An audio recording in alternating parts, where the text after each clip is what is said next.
Good evening everyone. ही lecture number 13 cost accounting semester 5. नवीन topic आपण सुरू करणार आहोत. टॉपिकचं नाव आहे ओव्हरहेड्स. ओव्हरहेड्स टॉपिकचं लेक्चर नंबर फर्स्ट आहे. ह्या अगोदर मी तुम्हाला त्याच्या काही थेरीचे नोट्स होत्या त्या प्रोव्हाइड केल्या होत्या, त्या तुमच्या नोटबुकमध्ये असतील.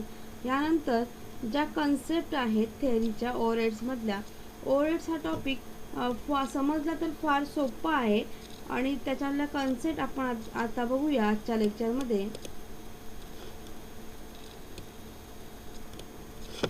ओव्हरहेड्स म्हणजेच इनडायरेक्ट कॉस्ट.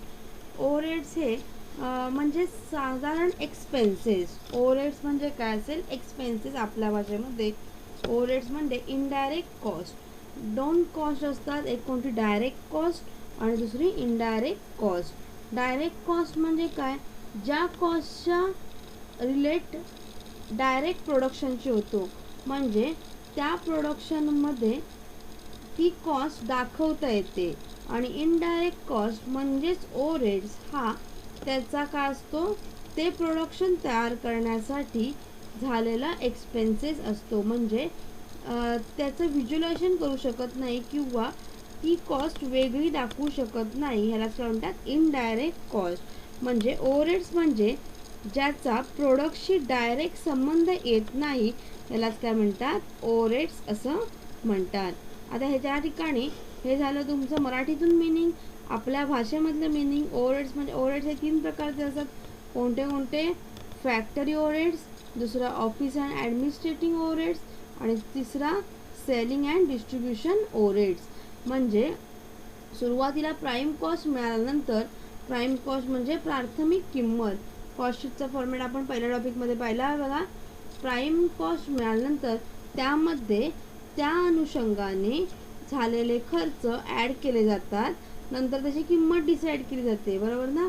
त्या कोणतेही फॅक्टरी ओव्हरहेड्स ॲड केले जातात, selling and distribution overheads add केले जातात, office and administrative overheads add केले जातात. अशी मिळून त्या वस्तूची किंमत निश्चित होते. म्हणजे ह्या ठिकाणी मला सांगायचं आहे का तुम्हाला, ओव्हरहेड्स म्हणजेच त्याचं दुसरं नाव इनडायरेक्ट कॉस्ट, बरोबर. नंतर मिनिंग ऑफ ओव्हरहेड्स. जे मी मगाशी मिनिंग मराठीमध्ये सांगितलं तेच ह्या ठिकाणी दिलं आहे. Overheads means appropriate of indirect material, indirect labour and indirect expenses. Overheads means काय? Indirect material, indirect labor and indirect expenses. Indirect cost is that cost which cannot be yearly, directly, conveniently, म्हणजे कोणताही शब्द तुम्ही वापरू शकता, charge on each unit of output. म्हणजे indirect म्हणजे अशी कॉस्ट जी तुम्ही इझिली किंवा इयरली डायरेक्टली त्या प्रोडक्टशी रिलेट करू शकत नाही. म्हणजे त्याच्यामध्ये त्याचा समावेश असत नाही. ह्याला काय म्हणतात? Indirect cost. त्याचा संबंध त्या प्रोडक्टशी इनडायरेक्टली असतो. अशा कॉस्टलाच काय म्हटलं जातं? ओव्हरहेड्स म्हटलं जातं. तुम्हाला ह्या ठिकाणी जर उदाहरण द्यायचं असेल तर आपण सर्वजण हॉटेलमध्ये जातो. हॉटेलमध्ये वेगवेगळ्या हे पदार्थ आपल्याला खायला मिळतात, बरोबर ना? तर आपण म्हणतो की हॉटेलचं खाणं हे काय कॉस्टली आहे किंवा थोडंसं महाग असतं. तर त्या हॉटेलच्या खाण्यामध्ये वेगवेगळे डिशेस असतील. कोणतं असेल? ह्याचे उदाहरण घ्यायचं असेल तुम्हाला तर शाही पनीर आहे, मसाला डोसा आहे, बरोबर. वेगवेगळे काय आहेत तुमचे ज्यूस आहेत. तर त्याच्यामध्ये त्या एका पदार्थाची कॉस्ट कशी निश्चित केली जाते? ह्या ठिकाणी तुम्हाला जर शाही पनीर आपण ऑर्डर केली तर त्या ठिकाणी जर 150 रुपये त्या, हे उदाहरण दाखल देते तुम्हाला, त्या कॉस्टची किंमत किंवा त्या शाही पनीरची किंमत जर तुम्हाला 150 रुपये असेल तर त्याच्यामध्ये त्या शाही पनीर तयार करण्यापर्यंत त्याला लागणारा खर्च त्यामध्ये काय केला जातो? इन्क्लूड केला जातो. मग तो खर्च कोणता असेल? इनडायरेक्ट मटेरियलचा असेल. त्यासाठी लागणारं इनडायरेक्ट मटेरियल, ते तयार करण्यासाठी लागणारा लेबर किंवा इनडायरेक्ट एक्सपेन्सेस. आता हॉटेल आहे, त्यामुळे त्याच्यामध्ये काय असतं, हॉटेलमध्ये आपल्याला गेल्यानंतर एक डिस्पोजल ग्लास देतात, म्हणजे टिश्यू पेपर देतात किंवा त्याच्याबरोबरच्या अन्य सेवा, ह्या सगळ्यांचा पैसा, सगळ्याला लागणारा पैसा हा त्या डिशकडून वसूल केला जातो. बरोबर, म्हणजे ती त्याची जी 150 रुपये कॉस्ट आहे शाही पनीरची, ती स्वतःची नसून त्यासाठी लागणाऱ्या टिश्यू पेपरपासून जे काही ते प्रोव्हाइड करतात तो त्याच्यामध्ये इन्क्लूड केलेला असतो. इनडायरेक्ट मटेरियलमध्ये टिश्यू पेपर असेल, यूज अँड थ्रोचे ग्लासेस आपल्याला प्रोव्हाइड करतात. मग ते आपल्याला वाटतं का ते काय फुकट आहे का, तर नाही, त्याची सगळ्याची कॉस्ट हॉटेल आपल्याकडून वसूल करत असतं. नंतर इनडायरेक्ट मटेरियल, इनडायरेक्ट लेबर, ह्याच्यामध्ये काय असेल, त्या ठिकाणी काम करणारे वेटर, त्या ठिकाणी काम करणारे मॅनेजर, नंतर बिलिंग काउंटरवर असणारा अधिकारी, ह्यांना दिलेले पगार, हेही त्या सगळ्या पदार्थांच्या किमतीमधूनच ते तिथून वसूल करत असतात. नंतर इनडायरेक्ट एक्सपेन्सेस कोणते असतील, तर त्या हॉटेलला काय सिक्युरिटी गार्ड आहे, सिक्युरिटी गार्डला दिलेला पैसा, किंवा इलेक्ट्रिसिटी, त्यांचं AC चं बिल, नंतर मार्केटिंग झालेला खर्च, हा सगळा खर्च त्या वेगवेगळ्या ज्या हॉटेलमध्ये डिशेस असतात, कारण त्यांचं विक्रीचं साधनच कोणतं, तर वेगवेगळे पदार्थ. तर जेव्हा आपण ते म्हणतो कॉस्टली आहेत, तेव्हा ते काय केलं जातं, त्याची जी इनडायरेक्ट कॉस्ट ही काय असते, आपल्याला दिसत नाही की शाही पनीरची पैशामध्ये सिक्युरिटी गार्डचा पण पेमेंट इन्क्लूड आहे, त्यासाठी क्लिनिंगसाठी असणाऱ्या लोकांचाही त्याच्यामध्ये काय आहे, पैसा घेतलेला आहे, हे आपल्याला दिसत नाही, पण ते इनडायरेक्टली ते असतं. त्यालाच काय म्हणतात, ओव्हरहेड्स. म्हणजे ओव्हरहेड्समध्ये काय असेल, त्यासाठी वापरलेलं इनडायरेक्ट मटेरियल, इनडायरेक्ट लेबर आणि इनडायरेक्ट एक्सपेन्सेस, हे काय असतं, ॲप्रोप्रिएट म्हणजे काय असतं, एकत्रित केलेलं असतं. ते मात्र कोणत्या डिशवर किती टाकायचं हे मात्र काय केलं जातं, डिस्ट्रीब्युशननुसार, जेच आपण पुढे शिकणार आहोत, प्रायमरी डिस्ट्रीब्युशन ऑफ ओव्हरहेड्स. मग ओव्हरहेड्स, आता तुम्हाला ओव्हरहेड्स जर तुमचा 2000 असेल पूर्ण हॉटेलचा, तर तो मसाला डोसामध्ये किती टाकायचं, शाही पनीरमध्ये किती टाकायचं, नंतर बटर चिकनमध्ये किती टाकायचं, हे ते हॉटेलमध्ये त्यांचा मॅनेजर किंवा ओनर हे काय असतं, ग्राहकांकडून ते कसं वसूल करायचं हे डिसाईड करत असतं. हे झालं हॉटेलचं उदाहरण. दुसरं उदाहरण तुम्ही घेऊ शकता, एखादी फॅक्टरी आहे, फॅक्टरीमध्ये वेगवेगळे डिपार्टमेंट आहेत, फॅक्टरीमध्ये जनरल डिपार्टमेंट असतात, प्रोडक्शन डिपार्टमेंट, नंतर service department, sales department, finance department, बरोबर, रॉ मटेरियलसाठीचं स्टोरेज डिपार्टमेंट, नंतर मार्केटिंग डिपार्टमेंट, वेगवेगळे डिपार्टमेंट असतात. त्यांचं पण ह्याच पद्धतीने असतं, ज्या डिपार्टमेंटनी जितका काही इलेक्ट्रिसिटी वापरली आहे त्याप्रमाणे त्यांचं ते डिस्ट्रीब्युशन ठरलेलं असतं. जास्त इलेक्ट्रिसिटी कुठे लागेल, प्रोडक्शन डिपार्टमेंटला, बरोबर. नंतर फायनान्स डिपार्टमेंटला काय असेल, जास्त कॉम्प्युटर्स असतील. नंतर स्टोरेज डिपार्टमेंटमध्ये काय असेल, जास्त प्रमाणात त्यांनी जागा ॲक्वायर्ड केली असेल, म्हणजे फ्लोअर जास्त वापरलं असेल, त्या प्रमाणात ओव्हरहेड्सचं डिस्ट्रीब्युशन होतं, बरोबर. त्याचप्रमाणे दुसरं उदाहरण तुम्हाला बघता येईल की कॉलेज जरी आपण उदाहरण घेतलं तरी ते ओव्हरहेड्स आपल्याला लक्षात येईल.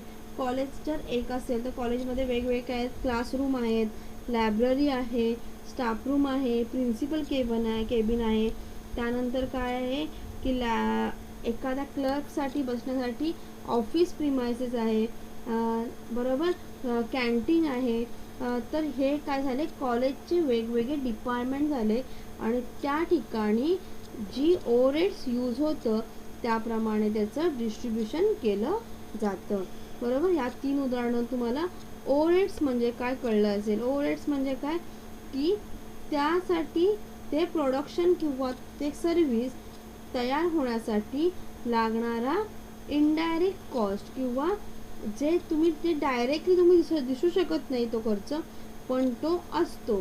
तुम्हाला एक आधी एक उदाहरण दिलं होतं इनडायरेक्ट मटेरियलच्या वेळेस, की गणपतीच्या वेळेस किंवा वेगवेगळ्या सणांच्या वेळेस टी शर्ट प्रिंटिंग केलं जातं. टी शर्ट हे प्रोडक्शन आहे त्यांचं, पण टी शर्टवर जेव्हा काय करायचं तुम्हाला, त्याच्यावरती काहीतरी प्रिंटिंग करायचं आहे, टी शर्ट प्रिंटिंग करायचं आहे किंवा काहीतरी नाव लिहायचं आहे किंवा खेळाडूंच्या वेळेस काहीतरी त्याचा नंबर लिहायचा आहे, त्यांचं नाव लिहायचं आहे. हे काय झालं ते दुसऱ्या लोकांकडून करून घेतलं जातं. त्यासाठी त्या टी शर्टचा खर्च काय करतो वाढतो, पण ते आउटसोर्सिंग केलं जातं. म्हणजे टी शर्ट आम्ही बनवतो आणि टी शर्टचं प्रिंटिंग हे दुसऱ्यांकडून करून घेतलं जातं आणि तेच वापरलेलं मटेरियल ह्यालाच काय म्हणतात, इनडायरेक्ट मटेरियल. बरोबर. नंतर पुढे बघूया ओव्हरहेड्स म्हणजे काय, तुम्हाला कळलं असेल हे 3-4 उदाहरणावरून.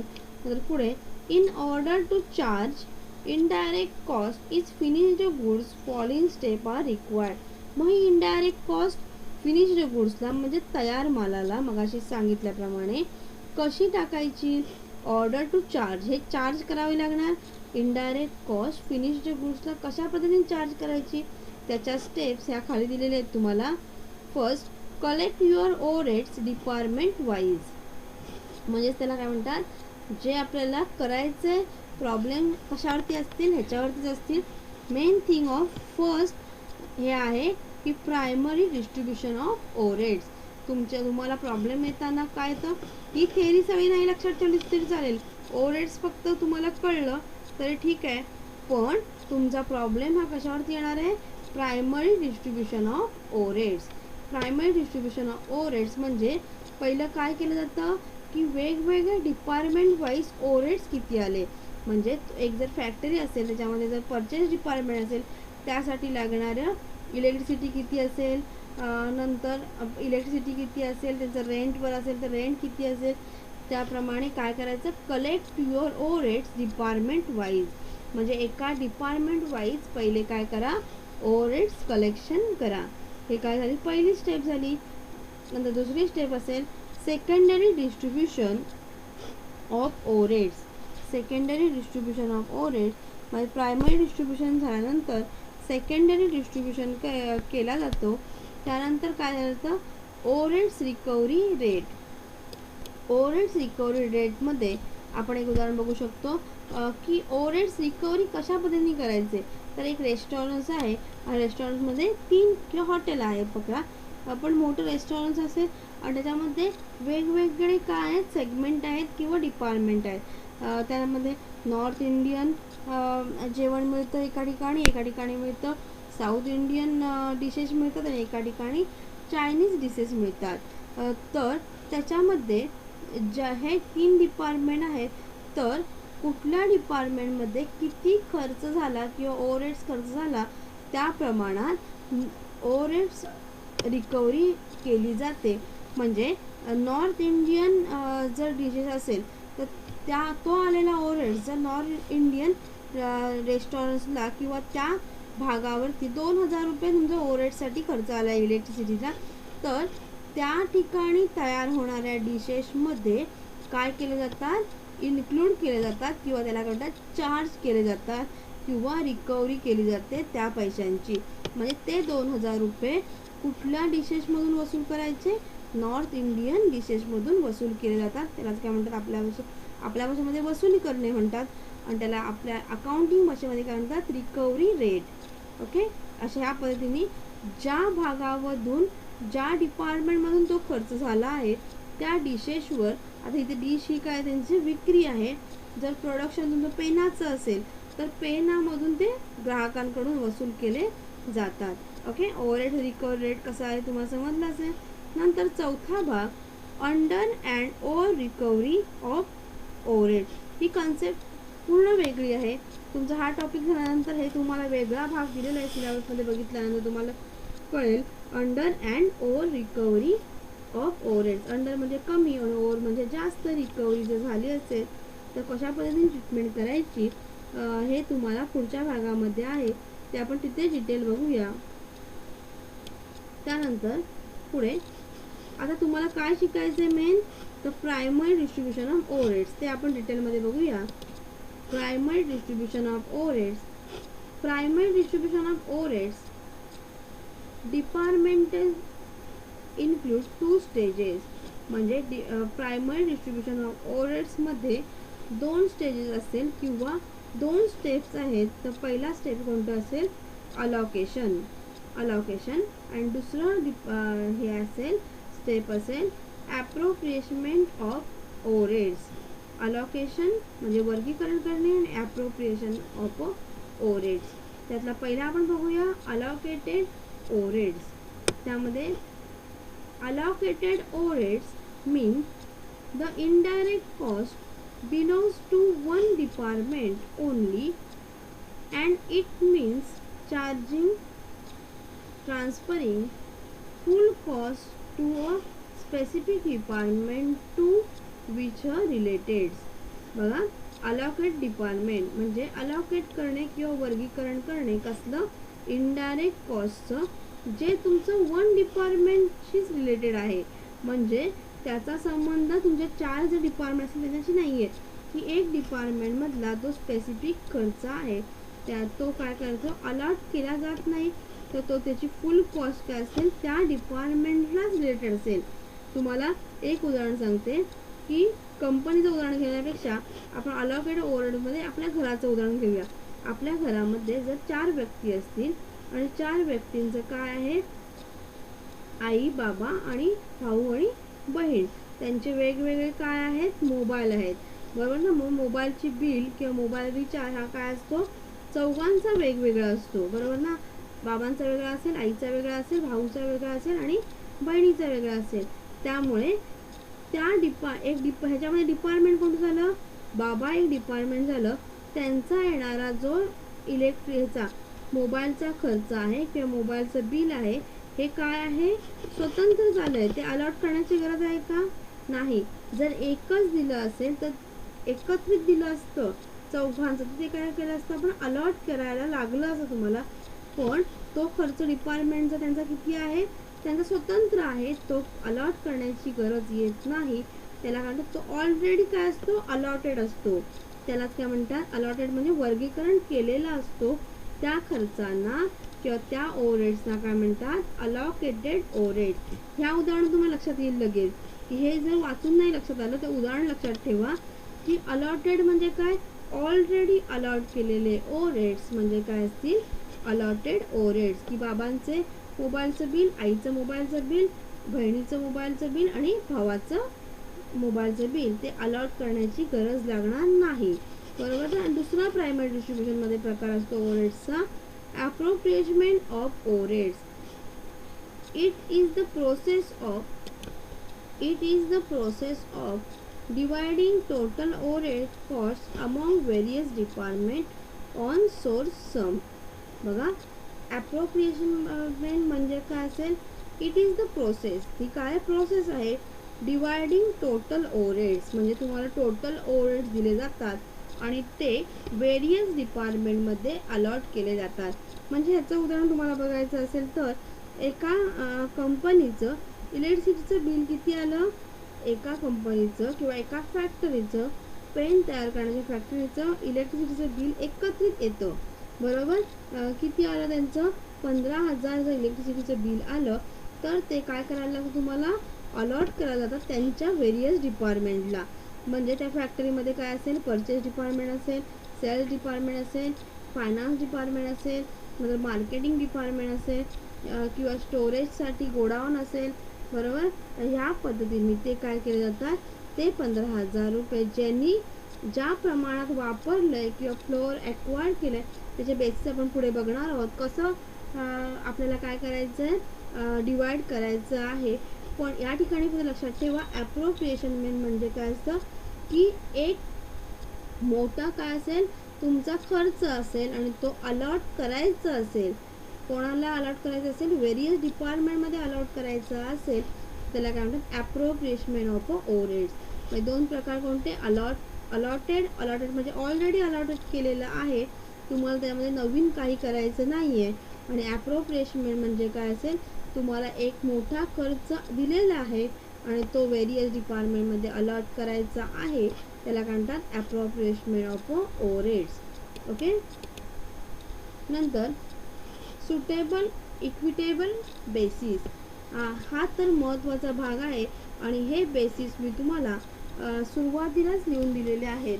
की तुम्हाला PDF स्क्रीनशॉट टाकले होते बघा, त्याच्यामध्ये तुम्हाला हे दिलेलं आहे सुटेबल बेसिस कोणते किती असतील, की रेंटसाठी कोणता बेसिस वापरायचा, काय वापरायचं. ह्या ठिकाणी तुम्हाला फक्त मी रिव्हिजनसाठी आज सांगेन. तुम्ही फक्त ते समोर ठेवा आणि नंतर मी जेव्हा प्रॉब्लेम घेईन तेव्हा मला तुमच्या ते लक्षात आले पाहिजेत. सुटेबल बेसिस, मग तुमचं जे इनडायरेक्ट हे आहे एक्सपेन्सेस किंवा ओव्हरहेड्स, ते कसे काही this done because the overheads is incurred commonly for various department, की कशा पद्धतीने कुठल्या कुठल्या डिपार्टमेंटमध्ये ते अलॉट करायचे किंवा त्यासाठी कोणता बेसिस वापरायचा. For example factory rent. Factory rent जर असेल तुमची फॅक्टरी जर रेंटवर असेल तर त्यासाठी कोणता तुम्ही बेसिस वापरणार. तर रेंटवर असताना म्हणजे काय, फॅक्टरीमध्ये 4 डिपार्टमेंट आहेत. तर तुमच्या फॅक्टरीमध्ये जर प्रोडक्शन डिपार्टमेंट असेल तर त्यांनी किती तुमची जागा ॲक्वायर्ड केली आहे, किती स्क्वेअर फूट दिलेलं असेल ते, की 200 स्क्वेअर फूटची काय तुमचं प्रोडक्शन डिपार्टमेंट आहे, त्यानुसार प्रोडक्शन डिपार्टमेंटमधून त्या 200 स्क्वेअर फूटचे पैसे घ्यायचे. बरोबर.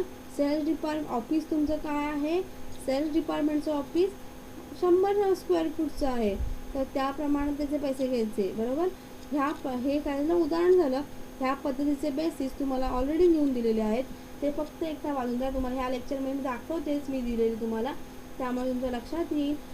कारण इतकी सारी थेरी नाही लक्षात ठेवली चालेल, पण basis is a most important, की तुम्हाला बेसिस हे लक्षातच आले पाहिजेत, तर ओव्हरहेडचा प्रॉब्लेम तुम्हाला व्यवस्थित सोडवता येईल. पुढे बघूया आपण. Basis for appropriatement of overhead. In a factory all the department are of 2 categories. म्हणजे कोणतीही फॅक्टरीमध्ये 2 डिपार्टमेंट्स असतात किंवा 2 कॅटेगरीज असतात. त्यातला पहिला डिपार्टमेंट आहे प्रोडक्शन डिपार्टमेंट आणि दुसरा आहे सर्व्हिस डिपार्टमेंट. त्यातला प्रोडक्शन डिपार्टमेंट म्हणजे ती वस्तू ॲक्च्युली तयार होते, आणि सर्व्हिस डिपार्टमेंट प्रॉब्लेममध्येही तुम्हाला असंच दिलं जातं की प्रोडक्शन डिपार्टमेंट 4 आहेत, ABCD, आणि नंतर सर्व्हिस डिपार्टमेंट 2 आहेत. म्हणजे तुम्हाला त्या पद्धतीने कॉलम आखावे लागतात. त्याचं फॉर्मॅट मी तुम्हाला पुढे सांगतेच. त्यानंतर मोस्ट इम्पॉर्टंट जे तुम्हाला मी दिलेलं आहे ऑलरेडी, फक्त इथे रिव्हिजन करूया आपण. अलॉकेशन ऑफ अ कॉस्ट. आता कॉस्टचं अलॉकेशन किंवा त्या खर्चाचं अलॉकेशन कशा पद्धतीने केलं जातं, तर cost related to factory building. Factory बिल्डिंगशी रिलेटेड तुमचे एक्सपेन्सेस असतात किंवा त्याचे जे खर्च असतात ते कोणते कोणते असतात फॅक्टरी बिल्डिंगसाठी. म्हणजे ॲक्च्युली फॅक्टरीमध्ये कोणते कोणते खर्च असतील, तर rent, depreciation, repairs and maintenance, heating, lighting, air conditioning म्हणजे AC. आता हे त्याचं बेसिस काय असेल, फ्लोअर एरिया. मी तुम्हाला बघायला सांगितल्याप्रमाणे स्क्वेअर फूटनुसार त्याचं काय असेल अलॉकेशन करायचं. म्हणजे ह्याच्यापैकी कोणताही तुमचा खर्च आला तर तुम्ही त्याचं बेसिस काय घेणार, फ्लोअर एरिया घेणार. म्हणजे त्याच्यामध्ये वापरली जाणारी जागा किंवा ॲक्वायर्ड केलेला एरिया हा त्याचा काय असेल, बेसिस असेल. बरोबर ना. कधी कधी आता तुम्हाला प्रश्न पडेल पुढे, डेप्रिसिएशन तुमचं व्हॅल्यू ऑफ प्लांट प्रमाणे. कारण डेप्रिसिएशन हे कशावरती प्रोव्हाइड केलं जातं, फिक्स ॲसेटवरती प्रोव्हाइड केलं जातं. त्यामुळे ते कधी कधी दोन्हीमध्ये काय होतं, पुढे मी तुम्हाला सांगणार आहे, नोटमध्ये तुम्ही लिहू शकता की डेप्रिसिएशन तुम्ही फ्लोअर एरियाने पण बेसिसमधून अलॉट करू शकता सगळ्या डिपार्टमेंटला, किंवा तुम्ही व्हॅल्यू ऑफ प्लांटनी पण अलॉट करू शकता. म्हणजे एका ओव्हरहेडचे 2 बेसिस होऊ शकतात. तुम्ही ज्याप्रमाणे विचार करताय त्या पद्धतीने ते बरोबर असेल. फक्त खाली प्रॉब्लेमच्या नोट लिहायचं. Depreciation is a provided to काय असेल ते प्रोव्हाइड टू फ्लोअर एरिया किंवा व्हॅल्यू ऑफ अ प्लांट. नंतर रिपेअर्स अँड मेंटेनन्स. रिपेअर हे कसलं केलं जातं, मशिनरीचं केलं जातं.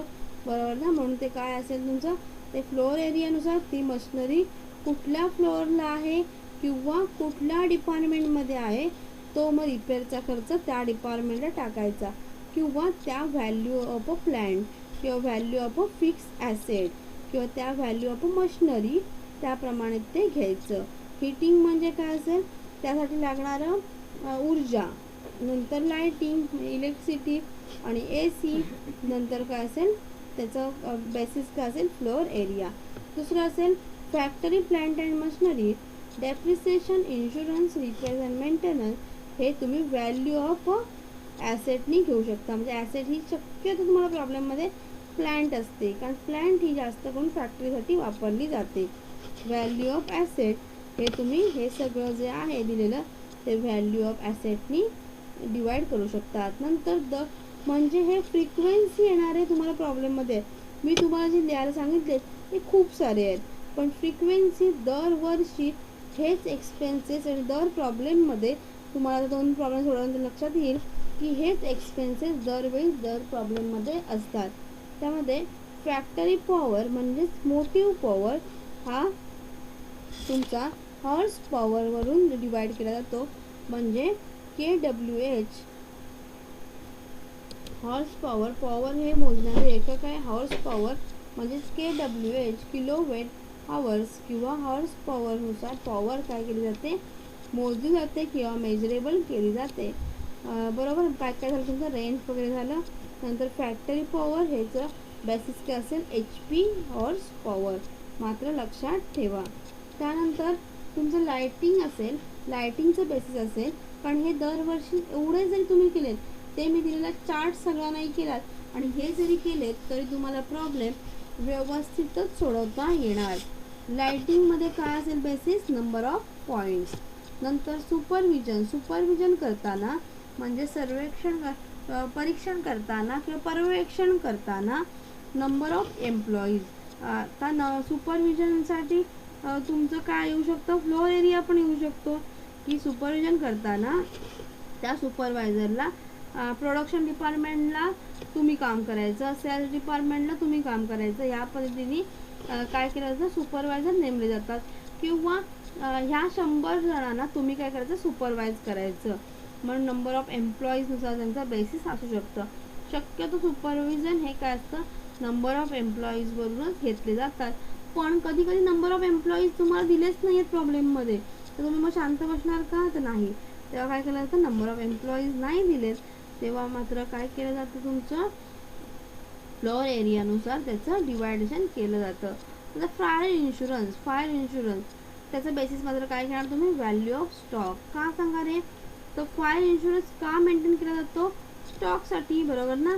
स्टॉकला आग लागली ते खराब झालं तर त्याचे नुकसान होईल आणि आपलं नुकसान भरपाई मिळावी म्हणून इन्शुरन्स उतरला जातो. म्हणून फायर इन्शुरन्सचं काय असेल व्हॅल्यू ऑफ स्टॉक. नंतर employers insurance liability wedges of employees.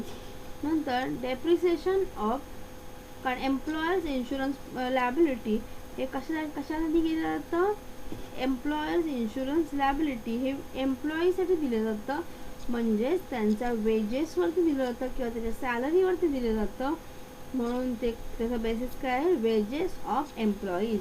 नंतर डेप्रिसिएशन ऑफ प्लांट ते मगाशी सांगितल्याप्रमाणे डेप्रिसिएशन ऑफ प्लांट हे तुम्ही फ्लोअर एरियानुसार पण घेऊ शकता किंवा व्हॅल्यू ऑफ प्लांटनी पण घेऊ शकता.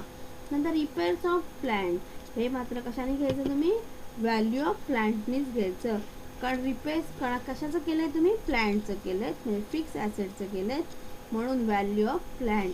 नंतर ESI कॉन्ट्रीब्युशन जे कॉन्ट्रीब्युशन असेल तुमचा एक लेबर कॉस्टिंग हा वेगळा जो टॉपिक आहे त्याच्यामध्ये ESI कॉन्ट्रीब्युशन आहे की जे कॉन्ट्रीब्यूट केलं जातं कोणाच्या पगारामधून एम्प्लॉईच्या पगारामधून ते मात्र पगारामधून किंवा वेजेसमधून. इथे काय तुमची फॅक्टरी आहे त्यामुळे जास्त करून मजूर असणार आहेत त्यामुळे वेजेस दिले तुम्हाला. नंतर त्याचं बेसिस काय असेल वेजेस हे असेल. Okay thank you. ह्यामध्ये तुम्हाला फक्त एक दाखवते की हे अलोकेशन मी तुम्हाला लिहायला सांगितलं होतं. प्रायमरी डिस्ट्रीब्युशन किंवा अप्रोप्रिएशमेंट प्रायमरी डिस्ट्रीब्युशन हे लिहायला सांगितलं होतं. बरोबर. ह्यामध्ये खूप छान दिलेलं आहे की इतके एक्सपेन्सेस किंवा एवढे ओव्हरहेड्स फ्लोअर एरिया इतके ओव्हरहेड्स नंबर ऑफ वर्कर्स नंतर हे इतके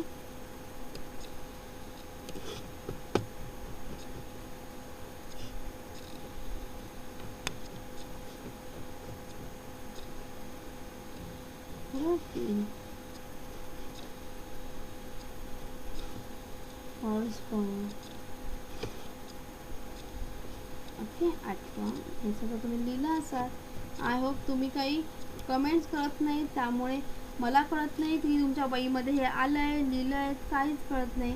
कॅन्टीन अँड वेलफेअर हे पण काय असेल, तुमचं नंबर ऑफ एम्प्लॉईज. कारण कॅन्टीन हे कोणासाठी असतं, तिथल्या काम करणाऱ्या एम्प्लॉईजसाठी असतं, म्हणून काय असेल ते नंबर ऑफ एम्प्लॉईजचीच असेल. कॉम्प्युटर सेशन हे इतकं तुम्हाला असा प्रश्न पडायचा, इतकं काही दिलं ते एवढं येणार का, तर नाही. मी PPTमध्येच इतकं शेअर केलं आहे. तेवढेच एक्सपेन्सेस मोस्टली मी आत्तापर्यंतच्या अनुभवाने सांगते की इतकेच फक्त एक्सपेन्सेस तुमचे येत असतात, जास्त काही येत नाही. एवढेच एक्सपेन्सेस येतात, खूप जास्त करून इतके येतात, ते एवढे काही येत नाही. त्यामुळे तुमचा अभ्यास फक्त एवढा केला. आणि मी 2 प्रॉब्लेम घेतल्यानंतर तुम्हाला लगेच लक्षात येईल. तरीही काही शंका असेल तरी मला लगेच सांगा, म्हणजे मला लगेच तुमच्या शंकेचं निरसन करता येईल. Okay, thank you.